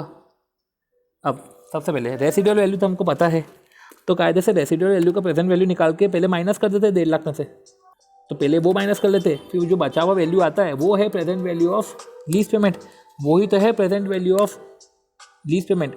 तो present value of lease payment है, तभी अपन देखते हैं 1.5 लाख है हमारा, 1.5 लाख में से हम माइनस करते हैं present value of residual value, 1 divide by 1.10, 1 2 3 4, ये 0.683 आ रहा है, इसको हम 20,000 से मल्टीप्लाई कर देंगे, एक तरह से 13,660। Okay, residual value for 3 year, क्यों 3 ईयर क्यों कैलकुलेट कर रहे हैं, 4 साल क्यों नहीं कैलकुलेट कर रहे हैं। ओके, लीज तो 3 साल का ही है, ये हो गई गड़बड़। एक्सपेक्टेड यूजफुल लाइफ 4 ईयर्स है, तो वो तो यूजफुल लाइफ एक्सपेक्टेड वो 4 ईयर्स है, वो यूजफुल लाइफ एक्सपेक्टेड है 4 ईयर की, पर लीज तो 3 साल का ही है। सो लिख लेते हैं हम इधर, डोंट बी कंफ्यूज, लीज तो 3 ईयर्स का है, ठीक है। तो हमने 3 ईयर का फैक्टर लिया और हमने वो पर्टिकुलर पोर्शन माइनस कर दिया 1.5 लाख में से। जब हमने 1.5 लाख में से वो रेसिडुअल पोर्शन वाला फैक्टर माइनस किया तो 134980 आया, ये हमारा प्रेजेंट वैल्यू ऑफ MLP होता है, present value of lease payment होता है। तो 3 साल का हम प्रेजेंट वैल्यू फैक्टर निकालते हैं, 1 डिवाइड बाई 1.10, 1 2 3, इसको GT करा तो जो भी आया फैक्टर 2.487, डिवाइड इससे करा तो ये हमारा एनुअल लीज पेमेंट आया 54257, तो एनुअल लीज पेमेंट हमारा आ गया 54257। रही बात आती है अनअर्न्ड फाइनेंस इनकम की, तो हमको समझना पड़ेगा कि 1.5 लाख और 20,000 जो भी है हमने उसको 10% से डिस्काउंट किया, ठीक है। तो ठीक है, अनअर्न्ड फाइनेंस इनकम निकालते पहले 1.5 लाख और जो है 20,000, इसको हम पहले करंट वैल्यू निकालते, 1.5 लाख और 20,000 का हम प्रेजेंट वैल्यू निकालते हैं। तो एक तरीके से 1.5 लाख और 20,000 वो करने से बेटर है कि हम ऐसा कर लेते हैं कि जो हमारा लीज पेमेंट है वो 54275 है, 54275 है लीज पेमेंट है, और लीज पेमेंट हमने ये 3 साल तक चलेगा, 54275 ये हमारा 3 साल तक चलेगा, 1628225 ये हमारा 3 साल तक चला। और फिर इसके चलने के साथ साथ ही हम क्या करेंगे, हमारा जो अनगारंटीड रेसिडुअल वैल्यू, ठीक है, वो रेसिडुअल वैल्यू हमारा 20,000 है, वो हमारा 182,825 हो जाएगा, ठीक है, 182,825 हो जाएगा। ये सब मिलाकर इसका अब हम 10% से अगर हम कैलकुलेट करें तो हमको क्या बोला गया था, हमको यही बोला गया था कि ये जो हमारा ये जो इन्वेस्टमेंट है ये हमारा ग्रॉस इन्वेस्टमेंट है। ग्रॉस इन्वेस्टमेंट क्या होता है, ये हमारा जो मिनिमम लीज पेमेंट है प्लस जो अनगारंटीड रेसिडुअल वैल्यू है ये ऐड हो जाएगा, ठीक है। अब इसको हम present value of gross investment plus present value of gross investment करेंगे, ठीक है। अब क्वेश्चन में देखें तो क्या बोला गया था, एनुअल पेमेंट को इस तरीके से डिटरमाइन किया है कि प्रेजेंट वैल्यू जो है वो is equal to cost of asset है। तो आपने जो MLP डिसाइड किया वो इस तरीके से डिसाइड किया, जो आपकी प्रेजेंट वैल्यू है वो कॉस्ट ऑफ एसेट है, तो माइनस 1.5 लाख हो जाएगा, ये 1.5 लाख माइनस हो जाएगा। तो अर्न फाइनेंस इनकम 32,825 आया फटाफट। सेग्रीगेशन ऑफ फाइनेंस इनकम, अब सेग्रीगेशन ऑफ फाइनेंस इनकम क्या है, सेग्रीगेशन, अच्छा 32,825 तो आपका ये है पूरे साल भर का है, राइट। तो अभी अपन क्या करेंगे, पहले 1.5 लाख का हमारा आउटस्टैंडिंग है इधर, अगर हमारा MLP की प्रेजेंट वैल्यू, अगर हमारा MLP की प्रेजेंट वैल्यू अगर इससे कम होती, लेस देन ये होती, तो हम फिर जो है प्रेजेंट वैल्यू ऑफ MLP लेते, ठीक है। इधर हमने क्या किया, फिर 1.5 लाख का हमने फिर वही है 1 साल का हमने पहले इंटरेस्ट कैलकुलेट किया, 1.5 लाख का 10% जो है 15,000 आया, ठीक है। लीज रेंटल हमारा 54275 था, तो रीपेमेंट जो बचा हुआ है प्रिंसिपल पोर्शन, वही प्रिंसिपल पोर्शन 110,725 आया, 110,725 का हमने वापस 10% कैलकुलेट किया, तो वैसे कैलकुलेट हुआ। फिर वो ही जो है इंटरेस्ट इनकम आया, लीज रेंटल में से वो इंटरेस्ट इनकम माइनस करके वो रीपेमेंट अमाउंट आता है।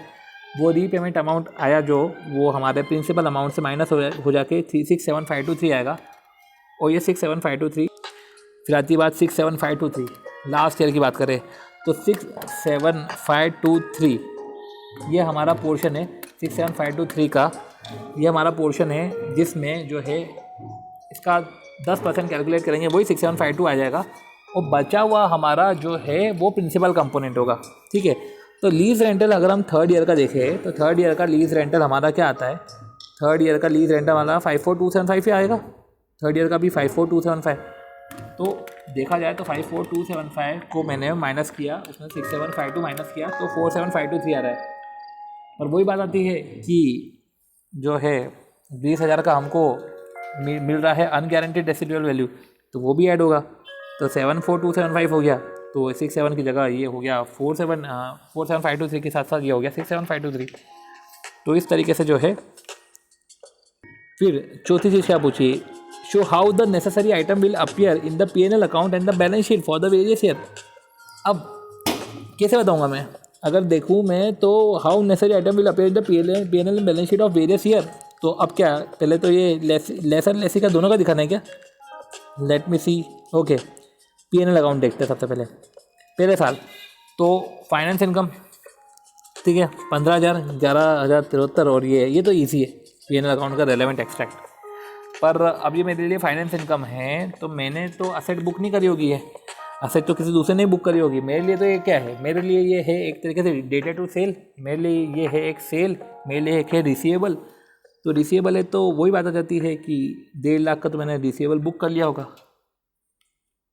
ठीक है, तो ये 1.5 लाख का तो मैंने जो है रिसीवेबल बुक ही कर लिया होगा। उसके साथ ही जो है अमाउंट रिसीव्ड 39275 ये इंस्टॉलमेंट का आया, इंस्टॉलमेंट का प्रिंसिपल का आया। ठीक है, फिर 11075 आया, इसमें से भी 43202 माइनस किया और ये जो है 67523 बचता है, जिसमें से मेरे को 47523 मिला अमाउंट रिसीव हुआ और 20,000 जो है हमारा रेसिडुअल वैल्यू आया। तो इस तरीके से जो है बैलेंस शीट के रेलेवेंट एक्सट्रैक्ट की बातें हो गई इधर। ठीक है, ये भी इतना भी कर देंगे तो चलेगा। ठीक है, तो हमने जो है रेलेवेंट एक्सट्रैक्ट की भी बातें इधर कर ली। तो अच्छा क्वेश्चन था जहाँ पे हमने एनुअल लीज पेमेंट को कैलकुलेट किया। एनुअल लीज पेमेंट को कैलकुलेट करने के बाद हमने जो है अनअर्न फाइनेंस इनकम भी निकाल लिया, क्योंकि एनुअल लीज पेमेंट के साथ हमको रेसिडुअल वैल्यू जोड़ना था, तो इससे हमारा ग्रॉस आ जाता। क्योंकि ग्रॉस इन्वेस्टमेंट क्या होता है? मिनिमम लीज पेमेंट में अगर हम रेसिडुअल वैल्यू ऐड कर देते हैं, वो वैसे तो अनगारंटीड ऐड करते हैं, पर इसमें वही है कि इधर मिनिमम लीज पेमेंट नहीं बोलते हुए इन्होंने लीज पेमेंट की जगह मिनिमम लीज पेमेंट की जगह इन्होंने लीज रेंटल जो भी है वो साथ ही साथ इन्होंने रेसिडुअल वैल्यू का अलग से बोला। ठीक है, कोई दिक्कत नहीं है, नहीं तो अदरवाइज मिनिमम लीज पेमेंट वाली टर्मिनोलॉजी यूज़ होती। तो ये हो गया हमारा, हमने ग्रॉस इन्वेस्टमेंट निकाला। नेट इन्वेस्टमेंट हमको पता ही था, इसका प्रेजेंट वैल्यू 1.5 लाख है। इस तरीके से अनअर्न फाइनेंस इनकम निकाला, इसका कंपोजिशन निकाल लिया, क्योंकि 32, 825 को कैसे बाइफर्केशन करा है। और ठीक है, अगले साल हमको जो है 20,000 और ज़्यादा रिसीव हुए थे ऐसा रेसिडुअल वैल्यू, तो वो जो है ऐसा लीज अमाउंट रिसीवेबल जो है, लीज अमाउंट रिसीवेबल तो हमको बताना ही पड़ेगा उतना, हाँ उतने अमाउंट से हमको बताना ही पड़ेगा। 67523 करके हमको वैसे बताना ही पड़ेगा, या तो ले देके उसको ऐसे ही बताते कि 67523 है और 67। अब इसमें जो हमारा जो लीज रेंटल है वो 54275 है, 54275 में से 6752 माइनस करते और 47523 में से माइनस होता। तो ये जो 20,000 है, ये 20,000 इधर आ जाता, 20,000 इधर आ जाता, ये हमारा गारंटीड रेसिडुअल वैल्यू होता। तो इस तरीके से भी दिखा सकते थे, कोई दिक्कत नहीं कि भाई ये रेसिडुअल वैल्यू मिलेगा तो आपका माइनस हो जाएगा। ठीक है, तो 20,000 GRV जैसे हम एट द एंड दिखा सकते हैं। ठीक है, तो इस तरीके से हमारा रेलेवेंट एक्सट्रैक्ट हो गया और हमने रिसीवेबल भी शो कर दिए और आखिरी में रेसिडुअल वैल्यू का भी हमने ट्रीटमेंट कर लिया।